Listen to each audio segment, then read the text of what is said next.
Okay, thanks everyone. I think we'll make a start. So thanks for joining us for this webinar on rolling forecast and how you can simplify that process. We wanted to put on this webinar because rolling forecasts are a good practice in any environment, but in an environment like we're in today, where it's really unpredictable, getting access to running more agile processes, getting access to data quicker so you can get a better insight into what is happening in your business is really important. So with all the finance people that we work with and the different customers we're talking to, it's a topic that comes up a lot. So we wanted to give you guys a quick overview on how you might be able to implement some things within your business. So just to give you an intro into who we are. So my name's Jesse. I head up business development here at Forest Grove. Joined by Matt Bowker. Matt Bowker is our delivery manager. He's been working with Forest Grove for about 9 or 10 years now. And Shaq. So Shaq's one of our analysts. He's sort of fairly new to Forest Grove, but prior to that, he spent the last 7 or 8 years working as a management accountant in a large logistics and freight forwarding business. So we'll move on to the agenda. Matt is going to kick things off. He's going to go through some of rolling forecast best practice, what it is, how you can engage with stakeholders. And then Shaq's going to take things over and give you a quick demonstration on how you could build a rolling forecast model in a tool like Prophix. And then at the end, we'll take some questions. So I have some questions from whenever I'm registered, but if you think of anything else as we're going through the webinar, there's a Q&A box where you can just type it in and we'll get back to it at the end. Before we get into the real content of the webinar, I just wanted to give you a quick sort of background on Forest Grove. We've been working in the budgeting, forecasting, financial reporting and analytics space since 2004. We've got a lot of customers all around Australia from a variety of industries.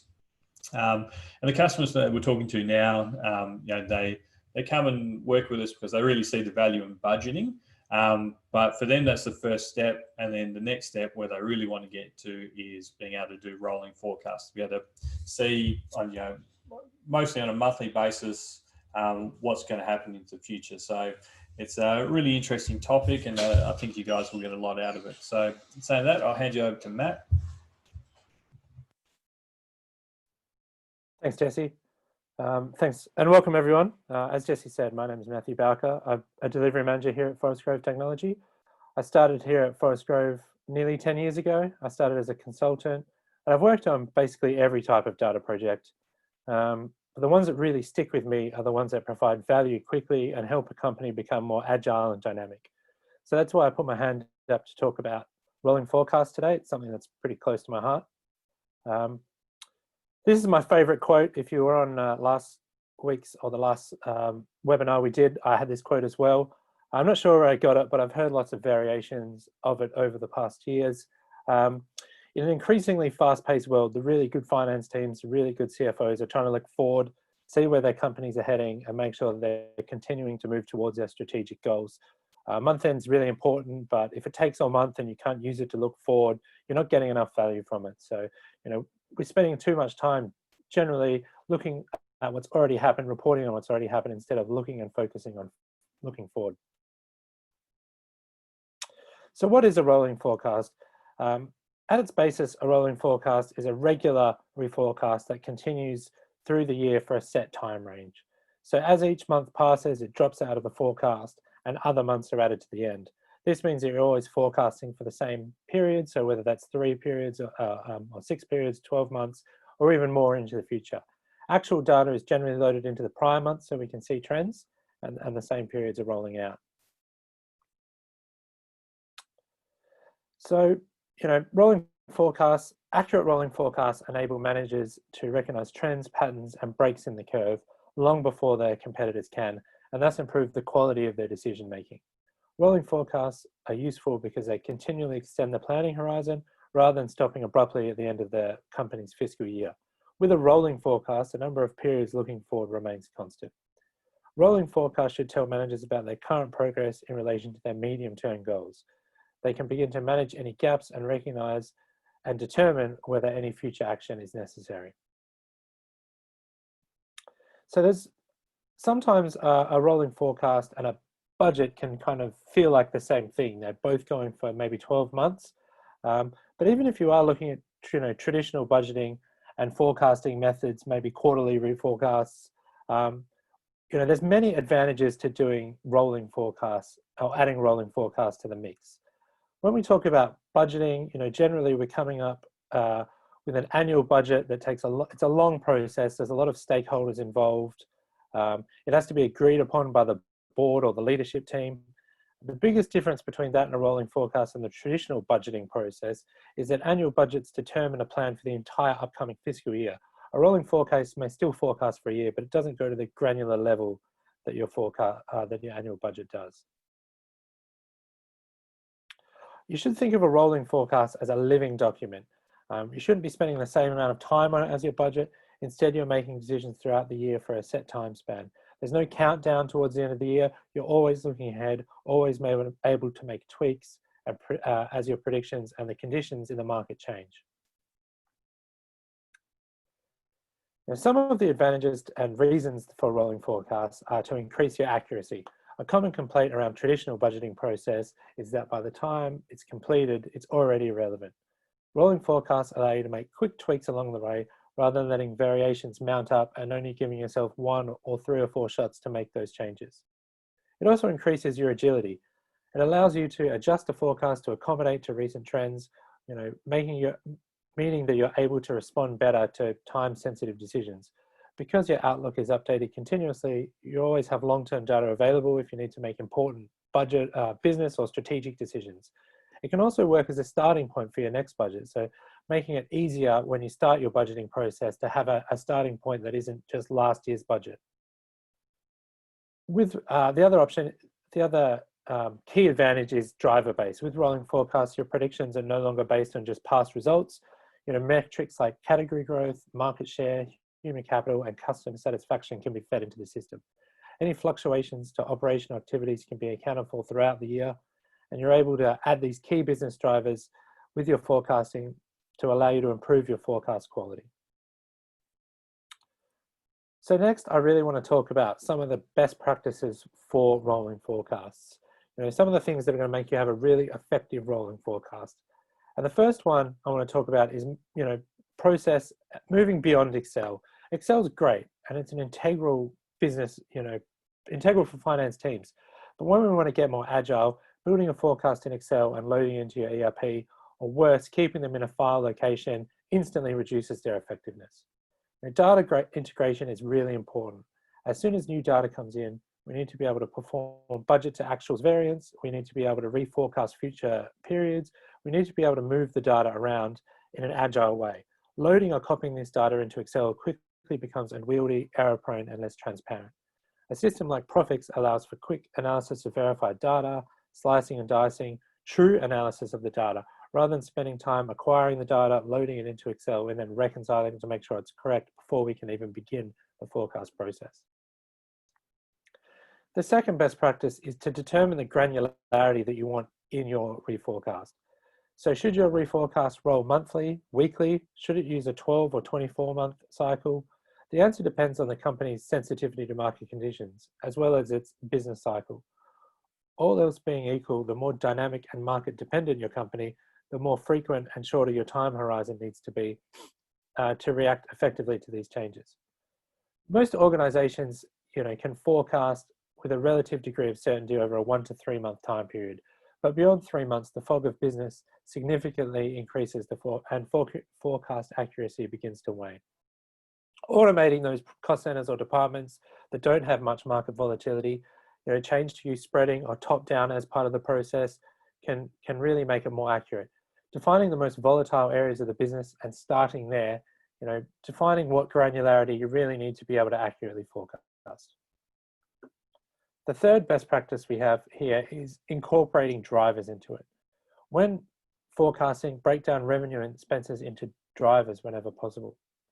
If you're charged with forecasting air conditioner sales, your model should explicitly forecast the air conditioning units and the costs to build up those units, rather than just taking an aggregate revenue forecast and raising it by 5%. It may not be feasible to have drivers for all general ledger items, So for some, trending on actuals data or straight data entry might make more sense. But drivers can be seen as the joints in a forecast. They allow us to flex and move as new conditions or restraints are introduced. In addition, driver-based forecasting may require fewer inputs than traditional forecasting and help automate and shorten the planning cycle. The fourth, and probably to me the most important, is constant variance analysis. How do we measure if our rolling forecasts are actually improving our accuracy? We need to be comparing our forecasts across time. It helps us understand why fluctuations have happened and what can and should be done to reduce the adverse variances.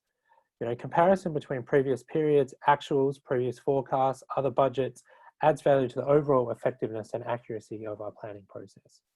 A tool like Prophix really allows you to retain multiple versions and scenarios and instantly compare them without having to find the right tab or the right workbook. Variance analysis can be a really lengthy process, but comparing actuals against multiple forecasts, determine which drivers are the most accurate, easily allows us to refine the planning process quickly. So a tool like Prophix is really good for, easily doing variance analysis. It can be quite difficult in Excel. Finally, to make rolling forecasts work effectively, we really need to engage and collaborate with the stakeholders in the business. Too many organizations I deal with, they start forecasting at the total company level, they add it to some board reports, but then they just stop there. They just, start moving on to other tasks. We need to be using forecasting to identify and change behaviors in our organization. To do this, we need senior management buy-in. Management must be committed to the change and believe accurate forecasting to do better decision-making and in turn, higher returns. This will also remove some of the sandbagging and territory protecting that sometimes come with your annual budgeting cycle. After senior management have bought in, expand the forecasting process out to other areas of the business. This might be people that are financial, but also people that aren't financial types. It's up to the finance team to be business partners and teach those non-financial people what drivers and systems to use to make the system as accurate as it can be. There is a gap between strategy and execution in many organizations, and involving all of our departments in the planning process can help overcome this process. So I guess, finally, frequent accurate forecasting leads to better decision-making and better returns. With strong leadership from the finance team, the right strategies and buy-in from the business, rolling forecasts will improve the performance of your business. And finally, the right technology is of critical importance. It must allow us to ensure that our forecasts are efficient and allow for these points. So next up, Shaq is going to run us through how Prophix can really simplify this rolling forecast process in your business.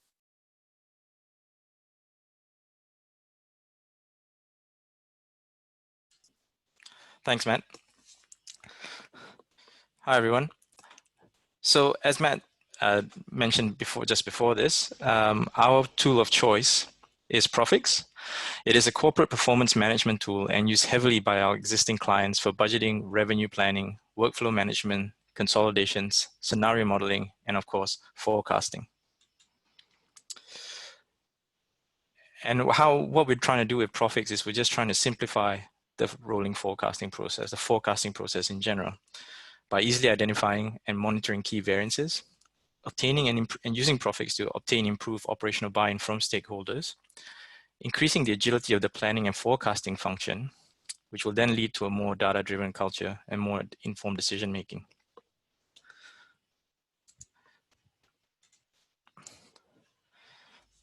So this is now Prophix. This is how it looks like when we log in. So you can see I'm logged in here as Tony Stark on the right-hand side.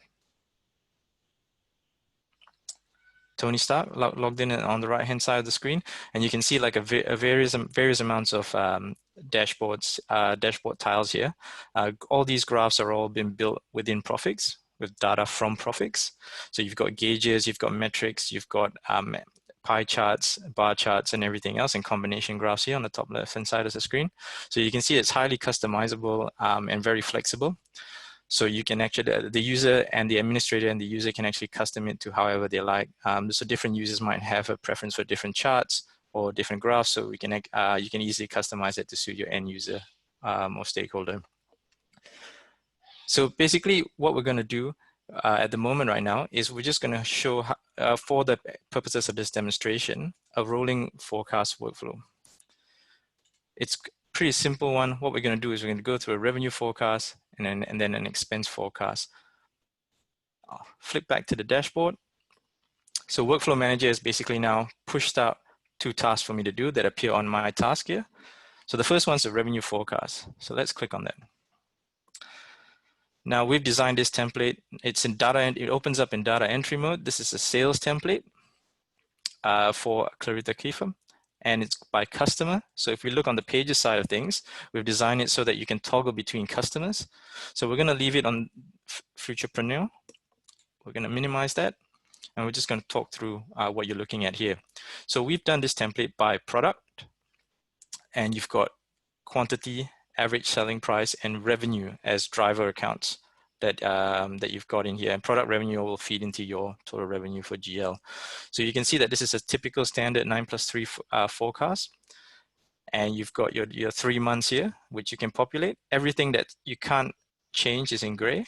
And if you try and change it here, you can't because it's an actual amount. So Prophix helps you build these controls in. So there's no more, you don't have to lock cells in like in spreadsheet how you typically do. You do it once here in a template, and you have that across the board.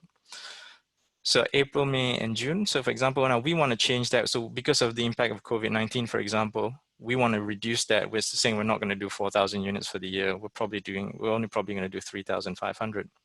You're not sure about how you're going to allocate that over the 3 months, but you know that you anticipate that it'll be 3,500. You can just hit that, and immediately there'll be a time spread prompt. So we're just going to say we're going to spread it evenly. You can hit OK, and Prophix will then spread that back, and you can see that those numbers have changed and reduced. You can see that the numbers from July to March didn't change, so that control is there for you. You can also see that we've compared it to the budget, what we thought we would do, the variance, and you can also insert comments that will also get stored in Prophix. So this highlights how flexible Prophix is. We're not just using general ledger accounts here, we're using statistical accounts to sort of store data and to be able to make it more relevant to your stakeholders who may not be finance personnel. And if you're happy with what you've got, you can save a copy of it here. You can download it to Excel or PDF. And you then submit it via workflow to your approver, who will then review it and approve or send it back to you or restart the activity or the task if something has changed.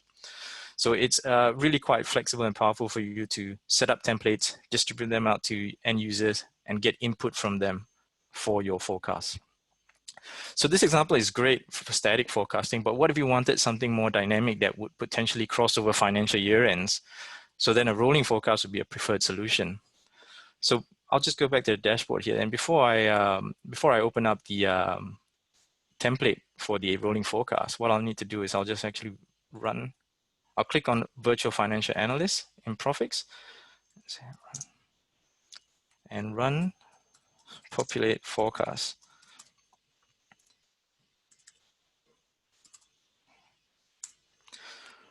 So what Prophix is doing now is it's going in and it's looking up all these processes that have been built in that have the word forecast in.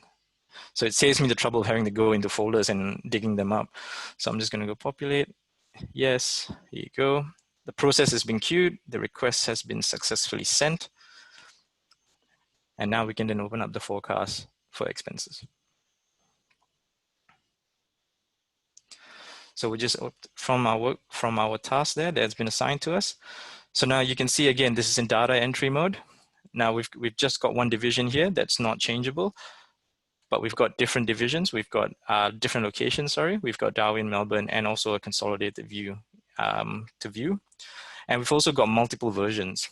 So in creating a rolling forecast, in Excel, you may be familiar with the fact that it's quite painful to actually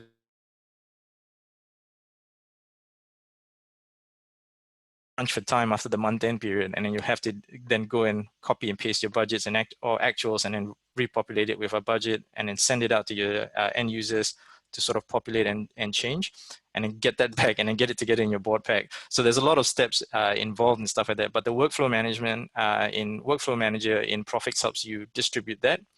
And then you've got all the controls in place for Security Manager to sort of like filter certain cells out, block certain cells, and I'll show you very quickly what I mean. Now, I'll just minimize that. So this is, for example, a July 12-month rolling forecast. So the month of July is finished, and that's in blue. It stops me from changing it, so I don't have to worry about my actuals being amended. And then we've already pre-populated now our figures for the months of August to July for the next 12 months. Now, we've also blocked everything in blue. We've already coded into the template to go, we've already specified for the template to go, yep, everything that we don't want the user to be able to input into, we want the cell to be blue. So it makes it easier for the end user to go, yep, I only need to worry about the cells in yellow. Everything else is coming from, for example, the ones in blue here up top are payroll. You can see the account descriptions here on your left. You can see the department, the version, as we mentioned earlier, before we minimize the pages side of things. And so that's all been taken care of for you. So all the end user really has to do is to go in and have a look at the cells in yellow and have a look and go, right, that's going to make sense, or probably not, that's going to have to change. So again, very powerful and very flexible, and it allows you to focus your end user's attention or your stakeholders' attention on the bits that you want them to do. Remembering that this is usually done within a time crunch. So you want to make it as simple and easy as possible, and the tool is really good for allowing that, enabling that, facilitating that. So what we can do here is that we can start to, and for trade shows, for example, we want to delete trade shows for the month of August until at least December. So we can then just go like that, delete it, and we can add a comment.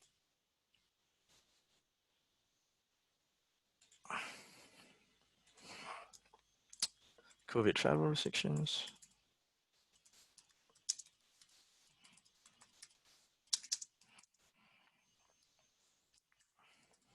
Say no show, and we can add that comment.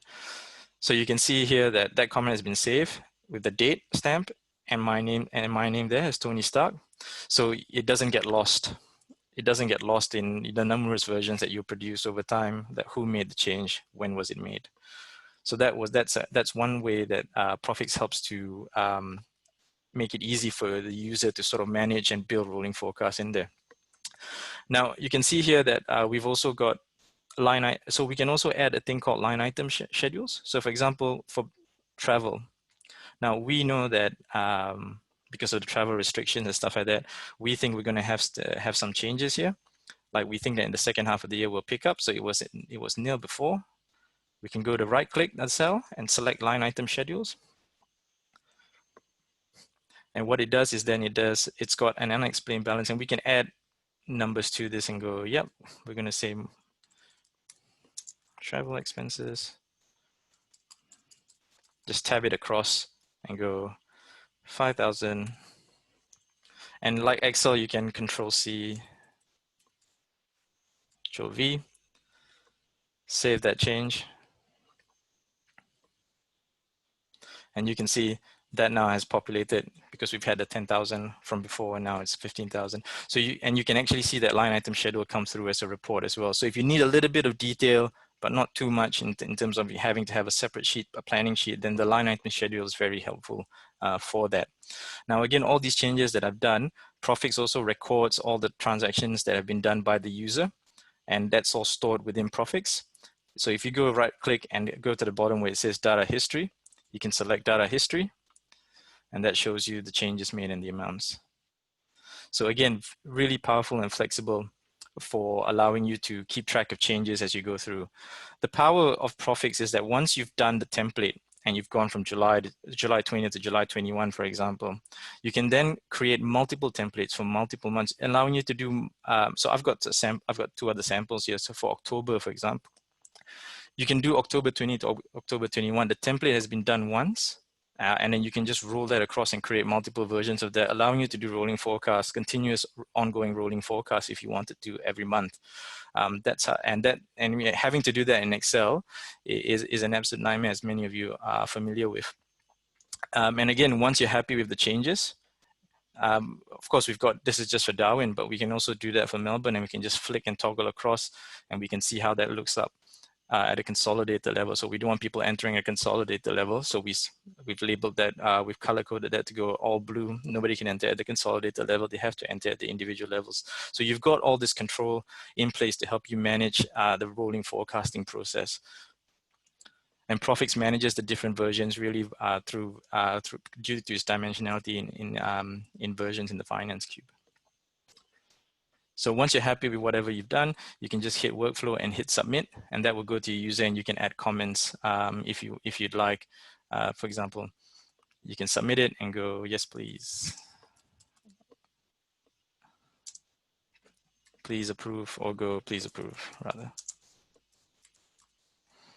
And you can submit that, and that will get approved or rejected, and you get advice via workflow, via an email, through your tasks on your dashboard as well.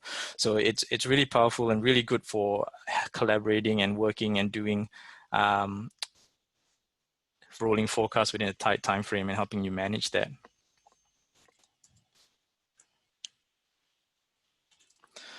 So to summarize, so Prophix helps to simplify the complex process of creating and managing a rolling forecast activity during a reporting period, and being able to input numbers related to both statistical and general ledger accounts highlights that it's really great for, and it's really great for involving non-finance personnel in the forecasting process, getting better buy-in.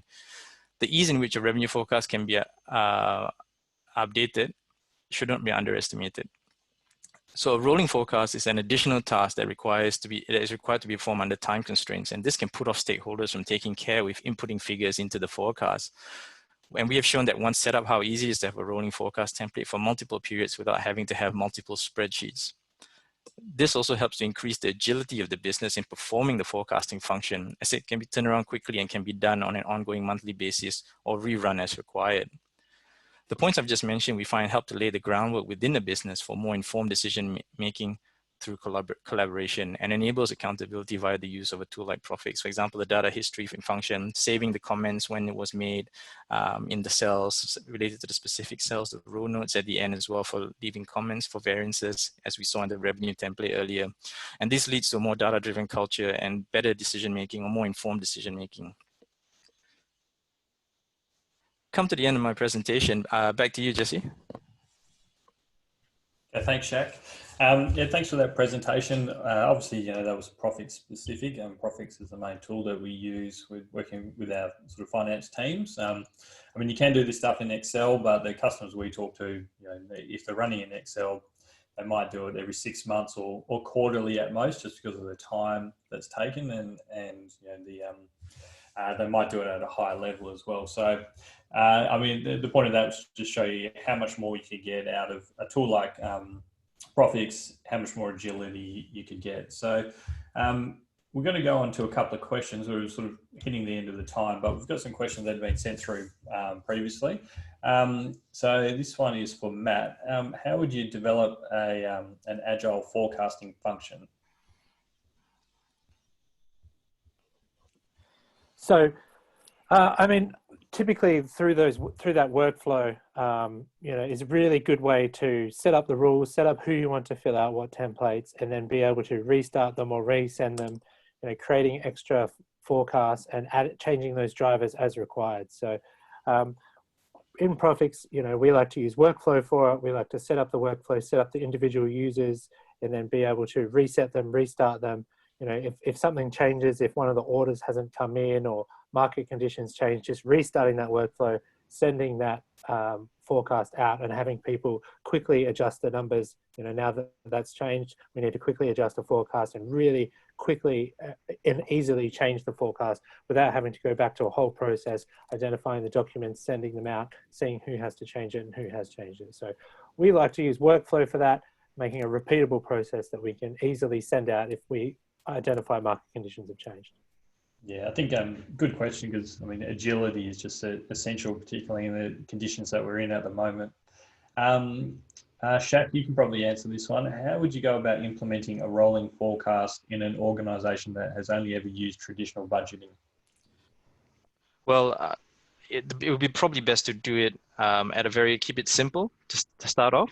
Obviously, because it's an additional task that needs to be done. So you keep it simple, keep it at a high level, and I'll probably select an account or metric that end users and stakeholders can relate to, even non-finance end users and stakeholders can relate to. So revenue and sales is a really popular and topical one, and it's sort of a metric that everybody can understand, and not too many nuances around that. And if there are operations, are well across them usually. And because it's an additional requirement to everybody's workload, it is more likely to get greater buy-in from non-finance stakeholders and end users if it's something that's highly relatable. So I'd start with something simple at a higher level, And then obviously once there's an appetite for it, it can get more complex as it develops later on down the track, as you get more buy-in and more people want to collaborate on the effort. Yeah, I think the point is, rolling forecast is meant to complement your budgeting process. So your budgeting process performs a really crucial function, but then rolling forecast can sit alongside that and just give you some more agility, give you some better insight as you go through on a month-to-month basis, hopefully. So just got time for a couple more questions. So Matt, how could a rolling forecast help you with cash flow management? Right. So I would typically start with, you've got your P&L statements. That's generally how a lot of people are starting. And then you start to put some rules in it. So you put some more drivers in that would be maybe your payment terms, your estimated invoicing cycles, things like that. So you'd start with your sales and then you put in some drivers that are around cash flow. And then you'd start to do that variance analysis, see if that's actually being accurate. If that is being accurate, that's probably enough. If it's not being accurate, what I'd do is I'd expand the usage of it. So I'd send it out to more people, maybe non-financial people that are, making those purchases or, acquiring those raw materials, and start to have them enter data. So maybe it's not at the GL level, it's at a much lower level where you're saying, enter in all the, estimated purchases you're going to make this week and when you're going to pay for them. And then have that kind of instantly consolidate up through the system to give you a really accurate cash flow. And it doesn't have to be for a whole year cycle. If you want to get really accurate with your cash flow, you might make, some of your cash flow purchases on a 120-day cycle and make them do it every week. Just really expand the usage of it to get really accurate with that cash flow. Yeah, thanks. And the last question, we'll probably get a couple of points from both of you. What are some of the common pitfalls with rolling forecast or implementing a rolling forecast? I can start off. I can kick that off, Matt, if that's okay. So some of the common pitfalls is too much too soon. Be aware that if forecasting isn't a standard business practice within your organization, then probably don't go too far too quickly. One, it can get overwhelming with a lot of moving parts around a very short time frame for reporting, and you can sort of it's easy enough to get people disengaged and disenfranchised with the whole process because there's too many levers to pull and too many boxes to tick that they are not overwhelming, they're not fully comfortable with. So I would go gradually and let the appetite build organically when they see how quickly you can get value out of the rolling forecast. Yep. I mean, what about you, Matt? Have you got any tips on common pitfalls? Yeah, I think the education piece is very important. You have to let people know why they're doing it. If you just send them out a template and say, fill this out, they're going to see it as another task. So you're adding to their already busy schedule. So what you need to do is educate them, say, we're doing this so that we can, get an advantage on our competition, or we can make sure that we have a good cash flow. Educate them why and try and make it really simple for them. So, preload it with what our expectations are, and they just need to tweak the numbers. Don't start from a zero base or anything like that. Just make it as easy as possible for them. Try and get buy-in from them by educating them as to why you're doing it. And it's going to help them, with their work. It's not going to add an extra task to their work. So that education piece is really important. Yep. So, start off small. Engage the end users, the different stakeholders, let them know the reasons why you're doing it, so just chucking another task on top of them and then build it from there once you start getting some momentum. Okay, well, we've gone a little bit over time, but thanks everyone for attending today. I hope you got a lot out of that. If you have any other questions, if you want to chat to us further about this, then you can get in touch. If you want to talk about how we might be able to help your organisation, then feel free to send an email or give me a call. The details on that slide. So once again, thanks for giving up your time today, and we look forward to sort of talking to you all further as you sort of move along this process. Thank you.